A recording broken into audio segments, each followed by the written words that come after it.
సోమవారం కానీ శుక్రవారం కానీ వెళ్ళండి, మంచి ఫలితాలు సంప్రాప్తిస్తాయి. తదుపరి మీన రాశి. మీన రాశి వారికి గడిచిన 4 వారాల కంటే కూడా ఈ వారం చాలా బాగుందని చెప్పచ్చు. వ్యాపార పరంగా మంచి లాభాలు తెచ్చిపెట్టే విధంగా ఉంటుంది. చేసే పనిలో కూడా కష్టం కనిపిస్తుంది. వృత్తి ఉద్యోగాల పరంగా స్థిరత్వం లభిస్తుంది. వ్యాపార అభివృద్ధి బాగుంటుంది. సంతాన పరంగా కూడా చాలా చక్కగా ఉందని చెప్పచ్చు. రాష్ట్రాధిపతి దశమాధిపతి అయిన గురువు చతుర్థంలో ఉన్నారు. కంబస్ట్ నుంచి నార్మల్ పొజిషన్కి వస్తారు. కాబట్టి స్థిరాస్తుల విలువ పెరుగుతుంది. భూములు కొనుగోలు లేదా అమ్మకాల విషయంలో జాప్యం జరగకుండా ముందుకు సాగుతుంది. మీరు ఏదైతే సంకల్పం చేశారో అది నెరవేరుతుంది. అదేవిధంగా భాగస్వామ్య వ్యాపారాల విషయంలో ఇతరులు జోక్యం చేసుకోకుండా మీకు మీరుగానే సొంత నిర్ణయాలు తీసుకోవడం చెప్పదగినది. 10 మంది 10 రకాలుగా సలహాలు ఇస్తుంటారు. ఎవరు తోచిన సలహాలు వాళ్ళు ఇస్తారు. కానీ అవన్నిటిని పక్కన పెట్టి మీకు మీరుగా చేసుకున్న నిర్ణయాలు ఏవైతే ఉన్నాయో అవి లాభిస్తాయి. జన్మరాశిలో శని నడుస్తోంది. శని మీకు బలంగా ఉన్నారు. అష్టక వర్గంలో 3 పాయింట్లు ఉంటే సర్వాష్టక వర్గంలో 34 పాయింట్లతో ఉన్నారు.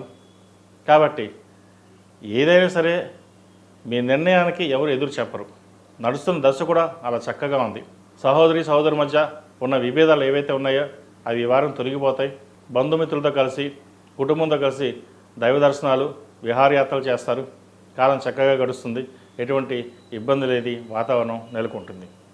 అదేవిధంగా వివాహ సంబంధించిన విషయంలో కొన్ని జాగ్రత్తలు తీసుకోవాలి. సప్తమాధిపతి అయిన బుధుడు పంచమంలో రవితో కలిసి ఉన్నారు.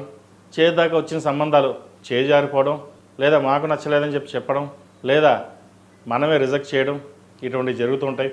వివాహ సంబంధ విషయాల్లో కొంతకాలం ఆగి తర్వాత సంబంధాలు చూడడం అనేది చెప్పదగినది. సంతానపరమైన విషయాల్లో కూడా ఎటువంటి ఇబ్బందులు ఉండవు.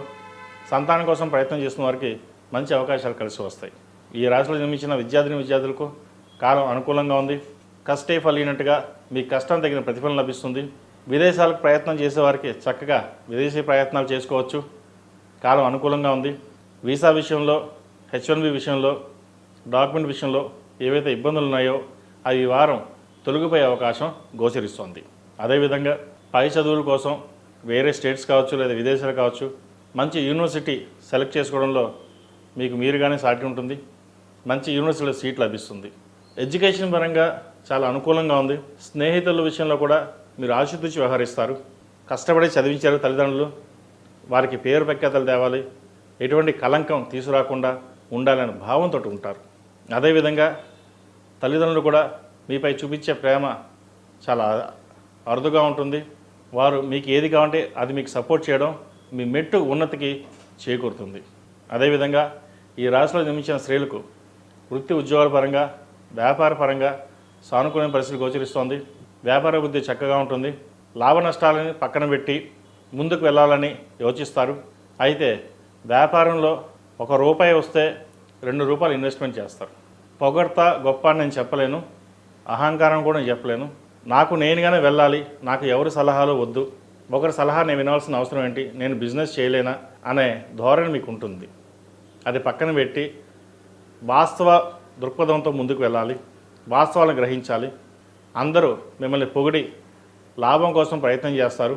వారు మిమ్మల్ని మోసం చేస్తున్నారనే విషయాన్ని గమనించకుండా ఎక్కడ పడితే అక్కడ ఇన్వెస్ట్మెంట్ చేయడం, మోసపోవడం జరుగుతుంది.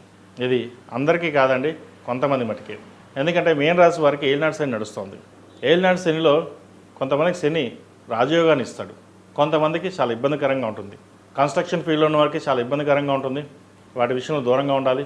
సినిమా ఫీల్డ్కి సంబంధించి, సినీ పరిశ్రమకు సంబంధించి, కాస్మెటిక్స్, డెంటిస్ట్, వైద్య వృత్తులు ఉన్న వారికి, చిరు వ్యాపారస్తులకు, ఆహార ధాన్య వ్యాపారస్తులకు, ఫాస్ట్ ఫుడ్ సెంటర్స్కి, హోటల్స్కి చాలా అనుకూలంగా ఉందని చెప్పచ్చు.